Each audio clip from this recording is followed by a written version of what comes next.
বন্দুকের বৈধতা করে দেন। আমরাও দুই চারটা কিনি, ডাকাতেরও দুই চারটা কিনো, ফার্স্ট দুইটা আমরাও ফুটাই।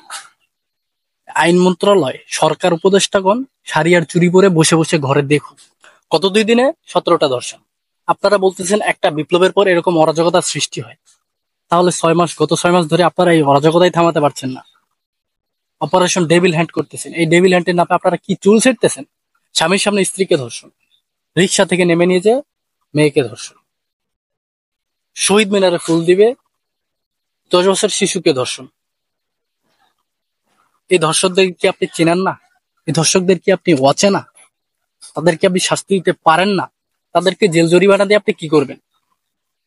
যারা ধর্ষিত হয়, যারা ধর্ষণ হয়, তারা তো রেগুলার মারা যায়, তারা তো প্রতিনিয়ত মারা যায়। আপনি ধর্ষকদের শাস্তি দেন, খোলা মাঠে নিয়ে, ওপেনে, মিডিয়ার সামনে নিয়ে বিচিতে গুলি করে দেন, বিচিতে গুলি করে হত্যা করেন। আর যদি আপনি বিচিতে গুলি করতে না পারেন, তাহলে আপনি তাকে অপারেশন করে হিজলা বানায় দেন, তাকে সার্জারি করে হিজলা বানায় দেন। হাসিনা সরকার ছাত্রদের ওপেনে গুলি করতে পারে, আর আপনি ধর্ষকদের গুলি করতে পারেন না। দায়িত্ব নিতে পারবেন না, নেমে যান। যারা দায়িত্ব নিতে পারবে আমরা তাদেরকে দায়িত্ব দিব। আর আপনি যদি ধর্ষকদের গুলি করতে না পারেন, শাস্তি দিতে না পারেন, তাহলে গদি ছেড়ে দেন। কথা ক্লিয়ার? দায়িত্ব নিতে পারবেন না, নেমে যান। হাসিনা সরকার ছাত্রদের গুলি করলো মিডিয়ার সামনে, আর আপনি মিডিয়ার সামনে ধর্ষকদের শাস্তি দিতে পারতেছেন না। এতটা মমতা, এতটা দায়িত্বহীনতা।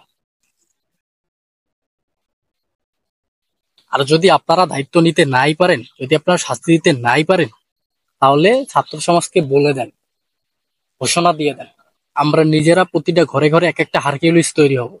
আমরা নিজেরাই ধর্ষকদের শাস্তি দিব। তাদের প্রত্যেকটার বিচি ওপেনে এসে আমরা খোলা ময়দানে ছিঁড়ে নিব।